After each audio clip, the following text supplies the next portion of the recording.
Ẹ káàbọ̀ sí orí àkọ́tún ìròyìn àkíkà lórí ìkànnì ìròyìn Fẹ́lifẹ́li TV níbi tá ti máa mú àwọn ìròyìn tó ní ṣe pẹ̀lú ìwà ipá, ìwà ọ̀daràn àbí onírúurú ìwà láabi míì táwọn náà tá fi máa kẹ́kọ̀ọ́ tá sì máa jọ máa fi mọ ibi tí ayé ń yí lọ.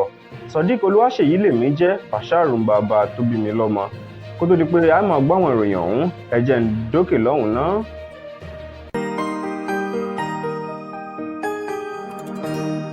Ìròyìn Fẹ́lifẹ́li TV àjààbálẹ̀ làwọn ìròyìn ti wà, máa wò lóòrèkóòrè.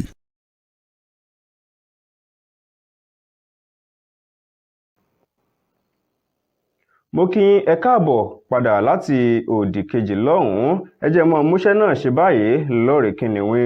Ìròyìn eléyìí tọ́wọ́ mi kọ́kọ́ tẹ̀ láàkó yìí òun náà ni ti ìròyìn arákùnrin kan tọ́wọ́ iléeṣẹ́ ọlọ́pàá tó ní ìlú Àbújá. Wọ́n ní orúkọ arákùnrin ọ̀hún òun náà ni ó ń jẹ́ Nuhu Esra, tí ó sì ṣe ni pé wọ́n ká egungun òkú òun náà ni wọ́n ká mọ́ arákùnrin lọ́wọ́ ní abúlé Goza Kipikipi ní Lùgbẹ̀ nílùú Àbújá. Òun náà ni wọ́n ti ká egungun agbárí òkú mọ́ arákùnrin yìí lọ́wọ́ o, nígbà tí ẹni tó jẹ́ alukoro iléeṣẹ́ ọlọ́pàá fún olú ìlú ilẹ̀ yìí ìyún Josephine Ada tí ó máa fi ọ̀rọ̀ náà léde lọ́sẹ̀ tó kọjá tí ọwọ́ tẹ arákùnrin ọ̀hún. Ó ní ńṣe ni arákùnrin náà ni nígbà tí ń pa tẹnu jẹ́wọ́ lákòlò ọlọ́pàá ló sọ di mọ̀ pé àwọn egun òkú eléyìí tó wà lọ́wọ́ tòun tí wọ́n ká mọ́ lọ́wọ́ òun ń pé ńṣe ni òun gbèrò láti tà á ní owó tó tó 1,600 owó náírà yún 600,000 naira ni òun fẹ́ ta egungun ara èèyàn náà.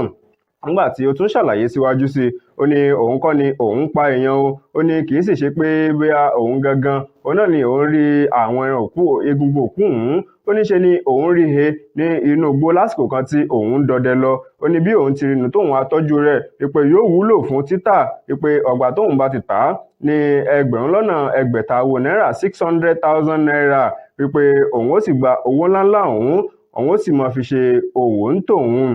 Nígbà tí ẹni tó wá jẹ́ alukoro iléeṣẹ́ ọlọ́pàá fún olúìlú ilẹ̀ yìí àti kọmíṣánná iléeṣẹ́ ọlọ́pàá tí wọ́n tún tẹ̀síwájú nínú ìwádìí wọn ni wọ́n tẹ̀síwájú nínú ìwádìí wọn wípé wọ́n mọ̀ bóyá arákùnrin ọ̀hún ló ti pẹ́ tó ti gùn lé irú ìwà láabi bẹ́ẹ̀ tó jẹ́ pé yóò máa ta egungun òkú àbí bóyá sì ni àwọn tí ń ràn. Ó ní wọ́n ṣèwádìí rẹ̀ lọ́ọ̀rì kìnìún àtòun àtàwọn tí wọ́n bá jọ gògò nínú ìwà láabi náà wọ́n fi ojú gbogbo wọn fi ba ilé ẹjọ́ àkíkà.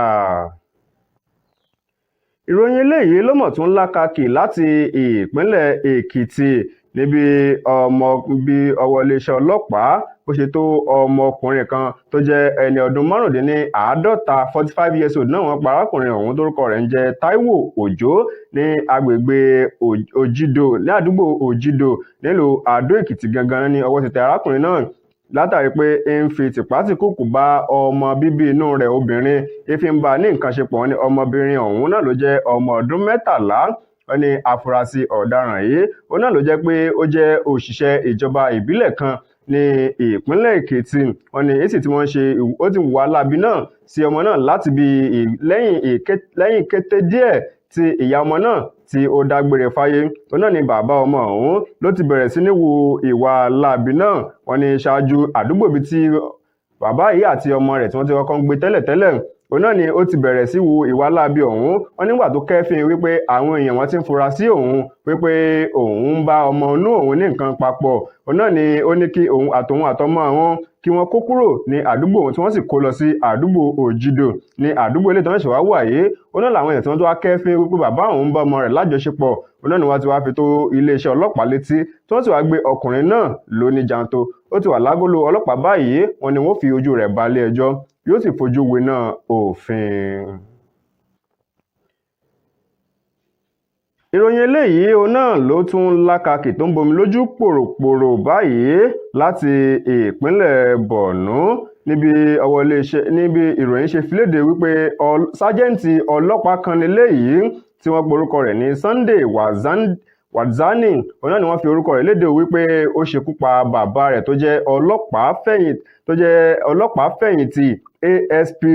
Wọ́n ní ọjọ́ tí ìṣẹ̀lẹ̀ ọ̀hún ṣẹlẹ̀ gangan ní ọ̀sẹ̀ tó kọjá òun náà ni wọ́n ní wọn ò mọ nǹkan tó ṣe ọmọ ọ̀hún èyí tó jẹ́ sájẹ́ǹtì ọlọ́pàá Sunday Wadzani yìí ní tí wọ́n ń gbé ní agbègbè Zagazola ní agbègbè Lake Chad Basin nípínlẹ̀ Borno ọ̀hún. Wọ́n náà wọ́n wà fi léde lójú òpó ayélujára X handle wípé arákùnrin sájẹ́ǹtì ọlọ́pàá yìí òun ló mọ̀ ṣe bẹ́ẹ̀ ló yìnbọn pa bàbá rẹ̀ tó ń jẹ́ ọlọ́pàá fẹ̀yìntì.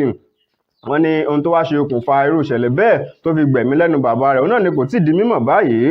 Wọ́n ní ọgbà ti iléeṣẹ́ ọlọ́pàá ní ìpínlẹ̀ Borno wọ́n ṣe ìwádìí wọ́n sì mọ nǹkan tó fà á tó fi lè mú ọmọ wòsùnsùn tó fi gbẹ̀mí lẹ́nu bàbá rẹ̀ tí bàbá rẹ̀ náà jẹ́ ẹni tó ti fẹ̀yìntì tó fẹ̀yìntì gẹ́gẹ́ bí ASP lẹ́nu iṣẹ́ ọlọ́pàá.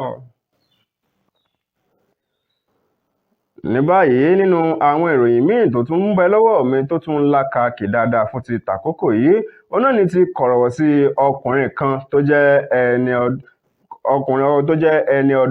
ẹni ọgbọ̀n ọdún tó fi tìpátìkúùkù tó fi ń bá ọmọ ọdún 12 tó fi ń bá ní nǹkan papọ̀. Wọ́n ní ọwọ́ ti tẹ arákùnrin ọ̀hún báyìí ní ìpínlẹ̀ Adamawa. Wọ́n sì forúkọ rẹ̀ léde. Wọ́n ní Uzeni Saliu náà ní orúkọ arákùnrin ọ̀hún. Wọ́n ní ọwọ́ tẹ̀ látàrí pé ń fi tìpátìkúùkù ó fi ń bá ọmọ léńjeléńje tó jẹ́ ọmọ ọdún 13 fi ń bá ní nǹkan papọ̀. Wọ́n ní ọwọ́ iléeṣẹ́ ọlọ́pàá ní ìpínlẹ̀ Adamawa nígbà tí wọ́n fi ọ̀rọ̀ náà léde. Wọ́n sọ dìímọ̀ pé ọwọ́ tẹ kọ̀rọ̀wọ̀ sí ọ̀daràn ọ̀hún ní ọjọ́ 24 nínú oṣù tí a wà yìí. Wọ́n ní ṣe ni ó ń fi tìpátìkúùkù tó fi gẹ̀tìlẹ̀ lára ọmọ ọdún 12 o nígbà tí ẹni tó jẹ́ alukoro iléeṣẹ́ ọlọ́pàá SP Sulaiman Ngoroje tí ó mọ ṣàlàyé síwájú sí pé lásìkò tí wọ́n fi kélé òfin gbé tí sì ń padẹnujẹ́ wọn iléeṣẹ́ ọlọ́pàá ó ní níṣe ni òun fún ọmọ náà ní 2,000. Ó ní ó sì ti gògò sóhun la wípé tóun bá ti bá ọmọ léńjeléńje ọ̀hún ní nǹkan papọ̀ ó ní 2,000 òun náà ni òun mọ́ fún wọn o. Ó ní tí ọgbà tóun bá ti ṣe bẹ́ẹ̀ tán lòun ní kí àtòun àti àwọn ọmọ náà kọ́ mọ́ pàdé mọ́ pé òun ó tún dúnkokò mọ́ àwọn ọmọ òun pé tó bá lè sọ fẹ́nikẹ́ni wò ó ń pa ọ́ ni. Àmọ́ lẹ́yìn ọ̀rẹ̀yìn báyìí ọwọ́ iléeṣẹ́ ọlọ́pàá ní ìpínlẹ̀ Adamawa ó ti tó kọ̀rọ̀ sí ọ̀daràn náà. Uzeni Saliu ń lórúkọ ọmọkùnrin ọ̀hún ní ìpínlẹ̀ Adamawa lọ́wọ́ ti tẹ̀ àkíkà. Ó dáa màá gẹ ìpéǹpéjú ní àlàáfíà tó bá ti di ìpéǹpéjú yóò di bàbá ṣé ò sí nǹkan. A ní rí jù báyìí lọ lórí àwọn ìròyìn àkíkà tí ó mọ lákàkì fún ti tàkókò yìí. Lágbára Ọlọ́run ojú tẹ́ fi ń wò mí ò ní fọ́ bẹ́ẹ̀ sì ni títẹ́ fi ń gbọ́ mi ò ní di láṣẹ Elédùmarè. Títí ìgbà míì tá a tún mọ̀ pàdé lórí àkọ́tún ìròyìn àkíkà lórí ìkànnì ìròyìn Fẹ́lifẹ́li TV. Ẹ mú gbàgbé láti subscribe sórí ìkànnì yìí. Ire àti àánú Olúwa Ọba kó máa bẹ́ẹ̀ nìkọ̀ọ̀kan wá gbé. Ó dàbọ̀.